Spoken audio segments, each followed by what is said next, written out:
Can we just really talk really quickly about the level of censorship is insanity on like all platforms? They need to fix that. That we can't go on like that. This is going to go 1985 again.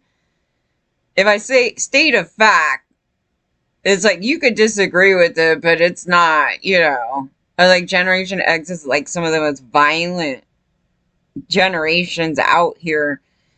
And for some reason, like today, there was all these shootings, like, you know, nearby and a couple cities over. And I was like, oh, yeah. But in one of the cases, it's a woman. It's a 50-year-old woman, dude. And I was like, it's just crazy. And they censored it. They censored me saying that. I was like, is this serious? Yeah. You know, it's not a promotion of it. It's just stating a fact. It is a major fact. And then their kids are total garbage, like for the most part, just because of that whole thing. But, oh my God. Oh, I did a thing on Cher and then I don't think I put it up because I think what happened was if I do too much, like I'm recording too much and then I'm doing more discovery, then I'll get frustrated and I have to go through like hours of stuff and then I'll just can it and I'll either come back to it or I don't do it at all. But I have to talk about it today because, okay, so a while back, somebody asked me because I was talking about how her keyboardist basically raped me as a kid. And when I first came out about it, there was a lot unknown at the time when I'm talking about it, and I hadn't really confronted the story yet, right? I had talked about it, and I'm talking as a typical victim would when you just normalize the situation because you're always victim blamed. And it was different in nature than the case around that time where I got dragged behind a building, you know, those things. So I was like, yeah, the setup in it was atrocious because the lady that I found her because not because of her face or any descriptors of her being, right? Other than a painting that she did on a wall and I knew the, you know, the address and things like that, but I didn't know her like full entire name and it took me years and years to find her. And then by the time I found her, she died, right? They were big time drug addicts from the 70s, this punk era. They were part of a punk scene where they were related to, I'm assuming the what's his name with the Alice's camp, those other people, the Foley people and all those people over there. But I didn't know this. Like it was a weird thing and then years later I get a job and some girl that I worked with happened to know this lady. And I go, wow, what a small world. How do you know her? Because the way that I found her was looking in the probably recycler or some newspaper, you know, something that they had back then for a room rental. And then she gets a kid, right? I'm a kid. She don't care. So she brings kids into her house, right? And then she like handed me off to these like that drug ring. Come with me across the street because they're having a party and we're just going to go crash it. So she brings me, a minor, with her into this house. So that's the actual story. She brings me into a house and this guy he's not an ugly guy, you guys. So regardless of your age, you know, being a minor, and even if I thought he was like good looking or whatever the thing, he preyed on me. So he's like, he got fixated and she pushed the situation. She's like, oh, he likes you. Why don't you guys sit alone? So like we're sitting alone on a couch and he starts talking to me. And then I find out she's Cher's keyboardist. And he was also in another famous band as well at the time. So this, you're talking 92, right? So they're still, you know, doing this thing. And he makes enough money to live on the beach in Malibu. So, and he rode a motorcycle, which is Cher's typical guy, right? The young, decent looking dude that, you know, this thing. Because you'll see later with the bagel boy, right? Because he comes into the picture later. And then I pulled up Anthony Kiedis with an early story, which he's a total predator, but the childhood portion of it brought up Cher. And I go, that story's weird. She's changing in front of the minor. Well, I found this other write-up the other night. It was like maybe 2 weeks ago, within the past 2 weeks. This write-up, because I never looked at their background and how the adult men preyed on Cher, and she flips it around like this is the greatest thing on earth, and then the public like normalized her being with an old man, even Sonny Bono, right? This thing. And I go, I never even really knew that. I mean, I knew those two, but I didn't know ages. I didn't know any of this crap. And then she gets with the drug addict guy, knows he is, has a kid, and then, then all this stuff, you guys. It was like the most insane story I read, and I go, oh, no wonder, like, nobody's reacting. These feminists are not reacting to me getting raped by adult men. They weren't. And I was like, what the hell? So, it was like I'm starting to put the pieces together. You can start to explain, like, everything in it now. And I go, that's abusive. Like, she's the type of woman that needs to be with the guy all the time. And she'll, like, the kids need attention, right? And I was listening to the son speaking. I go, maybe some of that neediness is just because, the situation's hurt. So, she has a kid with them anyway, doesn't want to be with them. And then she goes to the next man, to the next man, to the next man. And I go, God, no wonder her kids suffer, because she's needy for the attention. She can't give the attention to the kids, right? So this story popped up today, and I go, wow, that's really interesting. But anyway, somebody asked me when I was talking about them, because I'm mad about the lack of response, right? And how people okayed and justified adult men going on to children, but Cher totally would, right? Because she was bragging about it. And it just came together. But so I was like, do you like her? I was like, I don't know her, okay? I don't know anything about her other than these little tidbits that I'm getting. And I go, I find it odd that there's no reaction to it, because I was like, if it was me, like, I'm putting myself in that position, and I found out my band members were doing this, regardless of if I haven't seen them in years or, that whole thing, I would say something. It's like, that's horrible. Whatever. I would do something about it. It's not a thing where I would just sit back and just be like, oh, well, there's nothing wrong with it. Well, you see why she's not responding, okay? Here, Chaz Bono is removing Mom Cher from his wedding guest list and wants nothing to do with her. So she has to be this monster, because the truth comes out of the inner family dynamic, right? Not the fake presentation that's coming out into the media, because they're a brand, right? So they, it's like, I'm this person, but in real life, there's somebody else.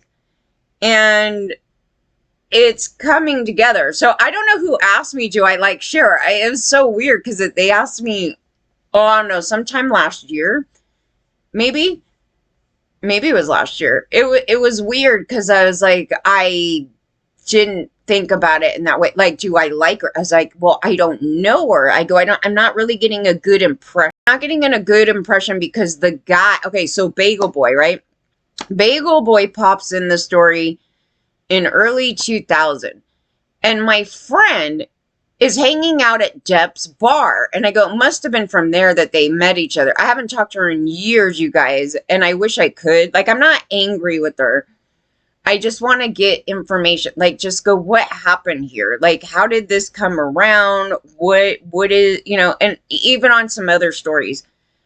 And so I don't want to, like, I'm not trying to drag her. I feel like she's more, if anything, more of a victim in these, like, circumstances where people are coming in and everybody normalized all these things. But it seemed like he got her to turn her into a recruiter, to get random women to go to his house and watch him do acts on some other girl. And I'm like, what? And somehow they met, and I don't know where they met. And to me, I'm just like, I think at the Dep bar, and I'm like, I don't know. Because I didn't ask at the time. It wasn't a thing. She's like, oh yeah, Bagel Boy. I go, oh yeah. She's like, yeah, he does this thing, and he wants some more people at this, I don't know, somewhere. And I'm like, why would I want to do that? Like, why would I want to do that? Is he my boyfriend? Does he want to date? But he doesn't know me. And he's having my friend look for more people because he wants other people to bring to do this thing. And now I don't know if it was a thing where they paid them. I didn't sound like it. It just sounded like, hey, you just want to do this for fun. And it's like, for what do I get from this? Like, I'm looking at the situation like that. I mean, I don't know him. Why is he having my friend ask for all these random people? So he got her to recruit.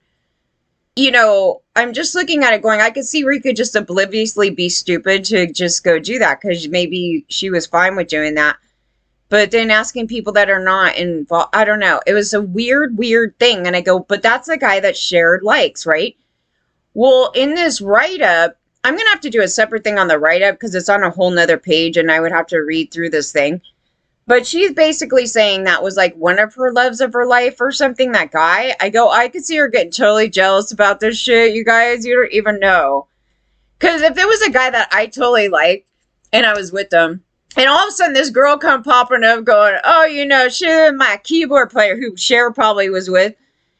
And then the guy that she really likes is out here like preying on me to go watch him do some garbage. And she's not a person that's going to come and help and defend me. Okay. That's just the facts of the matter with these women.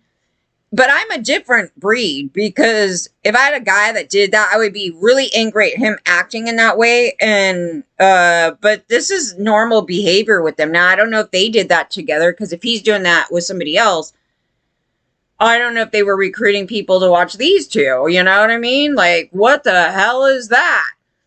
That's not public knowledge. It is now.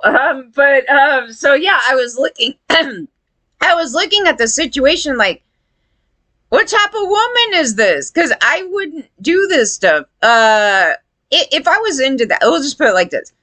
If I was into that, the only people that I'd be asking is people that are into that and people I know. I wouldn't be having recruiters out here trying to find. That's scary. That was a weird thing. So you didn't really talk about that stuff back then. And a lot of those girls like were trying to, I'm trying to like think how you could say it. They were trying to be liberated and being free from all this like, misogynist stuff, right? The male supremacist stuff. And so you can get really lost on things like that, and where you're actually being a perpetrator, in some which way. I don't blame, like I would need to talk with her. Like that's that thing. Okay. So, and it was a problem then. And I go, I don't want to do that. I kept telling her I don't want to do that. And they were trying to coerce me into doing that. And I was like, why would I want to do that? I don't know who they are. And what is it for me? It's all about serving that guy. Like he wants an audience. And it's like, what the hell's that? So that's Cher's love of her life. Okay. One of them, at least. I don't know. She has a million. So okay. So now we're getting to this. Chaz Bono's removing mom from the wedding list. Okay, so he wants nothing to do with her. Okay, so Cher hasn't been having an easy time as a mom of late. It wouldn't be as of late. It would have been throughout them growing up and this dynamic, but nobody, they weren't going to the media going, my mom is a total brat right now and abusing us at home or not giving us attention. Like they weren't doing any of this stuff, right? And she is old enough to be my mom. So my mom loved Cher. Oh my God. She tried to be like Cher. She tried to like Cher and what's her name? Crystal Gale. Okay. Crystal Gale was the other one. So she, this is her era. So I learned who she was through my mom. Okay. And, so I'm the age of her kids. So I'm totally the age of her kids. So the people that Cher likes are preying on me, because the people she liked are young guys. And she we're looking at the conduct of these older men going at young girls. Yeah, I don't know how old Bagel Boy was. Was he a teen or something? I don't remember. Again, I'd have to do a separate thing on that write up. But yeah, it was weird. I was like, well, no wonder like this whole thing is really whack. And then they say, yeah, Cher's wanting to be with her kids, basically. She's seeking that out. So how could she be really a good mom to her kids when she's so needy and wants the attention of kids? Like it's a weird, that little thing there. So, yeah, so Elijah Blue. So he's an addict and everything else. I go, there's a reason why that's happening. So we're looking at that. And then I listened to what he said, and then I'm reflecting on the other stuff that I knew, and then what I just recently went through. Okay, so he struggled with addiction. So she wanted to place him under a conservatorship, and then claiming she objects to his thing with his wife. So there was a issue with the mom getting along with the wife. So do you think she gets along with any type of woman anyway, generally, really well? I think so. That's what I'm saying. I go, the lack of response from these older women when I was getting preyed on by adult men was really bad. And these people are self-proclaimed feminists or whatever the case may be. They have normalized those behaviors, and then they abuse other women, regardless of what they think about it. But they did. So exclusively, they tell in touch a believed singer relationship with the firstborn 50-year-old Chaz Bono is also strained, so much so that the Dancing with the Stars alum doesn't plan on asking his mom his upcoming wedding to Shara Blue. Okay, so also, like, because of the story, because I'm going to tackle the dad too later, because the dad kind of went after Cher when she was a minor. And you can't, this family, dad, like, this family is a hot mess. So there's explanations for the problems. Chaz and Shar are removing Cher from the guest list entirely and don't feel too bad about it either. They want a simple ceremony with none of Cher's theatrics. The insiders say the relationship has been fraught ever since Chaz came out as gay in 2008. Cher has tried to be there for her kids, but neither wants anything to do with her. It's devastating. I thought she was really, I don't know what happened there. I thought she was supportive, but you know what I mean. Was she not Okay, so was she not supportive for the transition? I thought she was totally the big time supporter of that. I don't know. I'm lost on it. Like I said, I don't know much about her other than the situation I said, other than the generic media on her. It's like, oh, Cher, come out, TV, music, you know what I mean? I didn't pay attention to her inner battles with people, her conduct. I know she tried to promote, me being so old, being with somebody really young, which it depends on what age bracket you're talking about, because some of these people are going for teenagers, and I have a problem with that, and so do other victims now. And so, I was like, so but as you see in her childhood, if I do the other story, she was preyed on as a little girl, and her mom enabled it. When her mom's supposed to be there protecting her, and they're promoting that conduct from other celebrity men, and so the men got enabled, and then she enables it on me. And none of it was by consent. Our stuff was not by consent at all. I go, that perpetrator, that keyboard guy, it was so crazy because when he came over to the house, I said, he was all scared about this, like, my black room. And I'm just sitting here thinking, I go, he's not scared about getting arrested, being with a minor or anything like that. It was not a setup by me. I never lied about my age to anybody. And because at that time I was under the impression that because my parents said that I got emancipated, so I was very vocal about that, and apparently that was all a lie. So any lie in that thing has to do with my parents set up and jumping me off, that's child abuse, endangerment, forget a whole lot of things. So that's why my reactions to things were shelved in such a way that it's only after talking about things out in the open, like to the public, is where you start to go, either somebody will call something out going, that guy's a problem. And, and then you have to go, oh, yeah, I didn't think about it like that. And it wasn't only till recently I found out the emancipation story was a lie. So that's a new discovery. So it changes the framework. I'm like, the framework in my brain to how everything was compartmentalized into, oh, they kept telling me I'm an adult. They kept doing this thing. They're all, you're an adult now. And they were abusing me over the phone while I was being abused by these men, and I was trying to escape. So they were feeding me this information at the time and then saying I'm a legal adult. And there was like this court order, this court thing, and I signed a paper. Now I don't know what this paper is. Now I'm just sitting there going, well, what's this paper? Because he had paperwork for something. But I never went into a court to do that.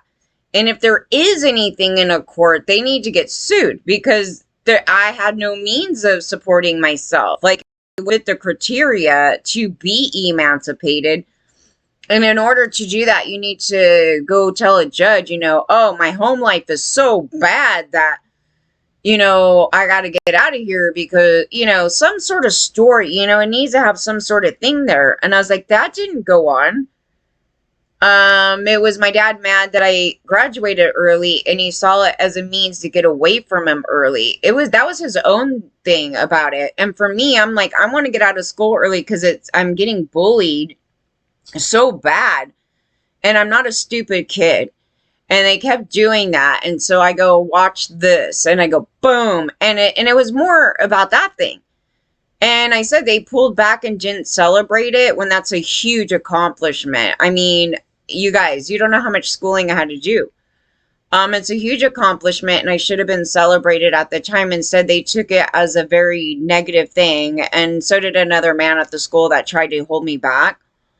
And they failed. Yeah, so, and then this school wouldn't let me walk down the aisle because of that guy. And this whole setup was revolving around that. And then the Alice team came in, right? And they gave me an opportunity. And so he knew who he was. And the anger in him got worse because now it's like, oh, celebrities want my kid? F her. Take him. That's what he did, basically. Like, that's the MO behind this whole setup on me, and it's the worst abuse ever. It's not out of any other thing. And they had me robotic, kind of, because people are asking me, and so I was really open. I was like, yeah, I got emancipated, and I'm here for the, Alice's people. I was very open about that, because it's something to be proud of, right?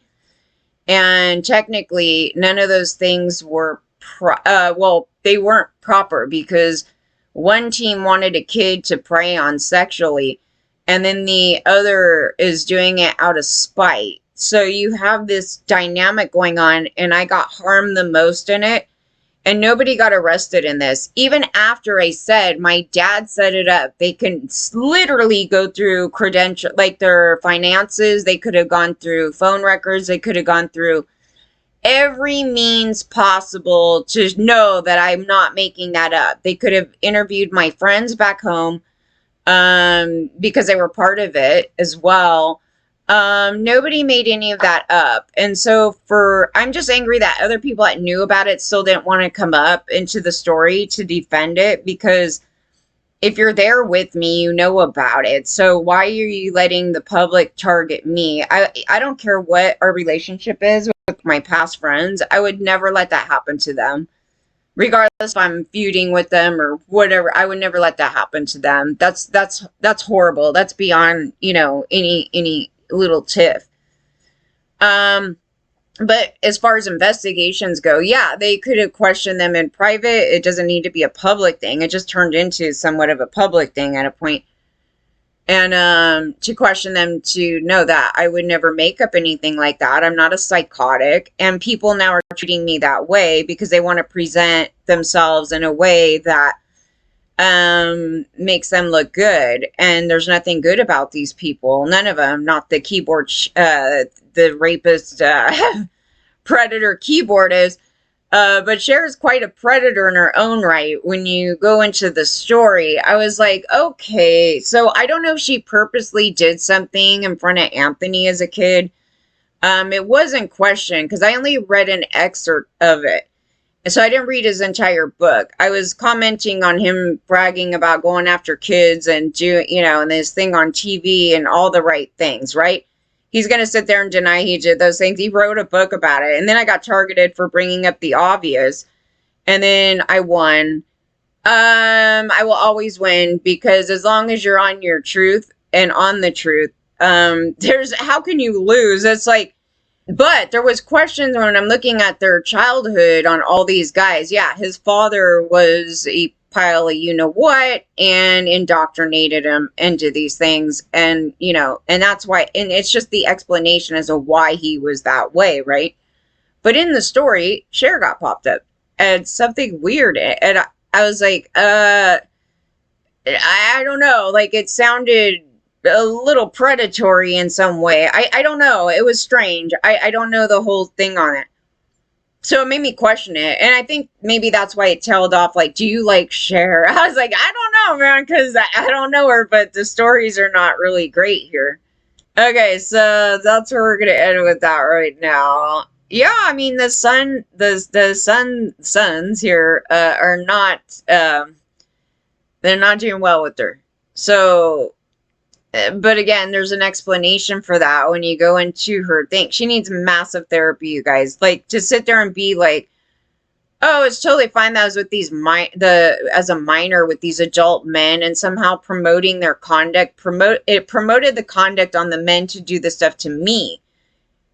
And if you don't come out and support other women that had that happen, then essentially you're just promoting the men to do that because you didn't get help for yourself. And then, but the other thing with her that makes it worse is that she's continually needing a guy. Like she's continually needing attention from other men, and her kids suffered from it because she can't give that back. It's kind of that thing right there. It was kind of interesting. I was like looking at the dynamic. I'm like, okay, it's starting to make sense when you like lay it all out, the truth out on a table, right? Then you could see why this other thing is going on and then the problems with them. And then they said that she could barely take care of herself right now. And then like, there's no way in hell you would have her even if they needed a conservatorship, you wouldn't have her taking care of you. So they were saying these things and it's like, yeah, we don't see that from this side of the world because those are things that are happening behind the scenes. And I was saying that for other celebrities too. It's like, well, they present themselves in this way and you don't know what's going on behind the scenes. And a lot of people don't talk about the behind the scene thing much, okay? But that's why you're not getting the full perspective of all the problems that everybody. And me, I was like, I like honesty. So I was like, if somebody asks me something, or even if they don't, I'm just going to say my opinion. It should never be muted. Okay. The world is really mentally ill. And so they'll never fix anything because they all got problems, but they don't talk about their problems. So if somebody asks me, it's like, were you a problem? Why'd you do this to me? It's like, well, because I might, I'll say what I need to say, regardless of the issues over there. Mostly if you ask. Like if you ask, I'm gonna tell you. But they're not honest people and they wanna they're all protecting themselves because they're all bad human beings or they had done bad things. And like they don't get a mirror on themselves. And so they know that if they say this, then it's gonna bring up that because that other person's gonna say this and then it's gonna turn into that. But if you were in real therapy, you have to do that. And then you have to tackle all of it. But none of these people are capable of doing that. So I have no problem with it. I was like, I wish my friends would like call me out for my behavior. You know what I mean? I was sitting there doing that. I go, nobody even, not a single person came back at me like angry about something and was like, you did this to me in childhood. And I was just sitting there looking at it going, man, I feel really bad for acting in this way. So I just called it out on my own. I'm not trying to jump ahead of anything. I'm not, because I'm not trying to paint myself as this like good character doing, this specific thing. I was like, we need to talk about it. And also we should look at why this conduct was going on. And it's important to know why that conduct went on. And I was just basically saying, like, if I did anything bad, if I caused anybody anything bad, like, I'm, totally sorry, blah, blah, blah. But I'm not the only one that did it. It's just, I'm dealing with my universe here. Because then I can call them out on the things that they did to me. So, and maybe that's another addition to it as to why they don't, because then I can go, oh, you remember that time that you guys were laughing when I got kidnapped? That thing. I don't hold, I mean, I'm angry at some things because they're now adults, but as the time at the kid portion, there was a lot of ignorance, but you're doing something terrible. It's not a thing where they don't know they're being terrible. It's just in context of like how they viewed that, was a hot mess, mostly back then, because they didn't have, the proper discussions on rape, kidnapping, drugs even, a lot of things. And so we're all kind of operating on this. We are operating on a level of ignorance, but you knew at the time if you had somebody set up for rape, like what you're doing, like that's a very vindictive act. Frat housing has a vindictiveness in it. So, you're doing something to do, humiliate or whatever the thing is. Everybody knew, like, if you inserted anything into some human being, that's rape. I mean, I think to that extent, everybody knew that. And so I never did anything like that. So that's why they're talking about it. I was like, wow. And then being with adults. So my friend knew that situation was bad, but in context, I don't know why it was like, minimized with her when this other adult she liked was in the picture. I don't know why it got thrown out the window. So then when people are just normalizing it all around, you don't react really either.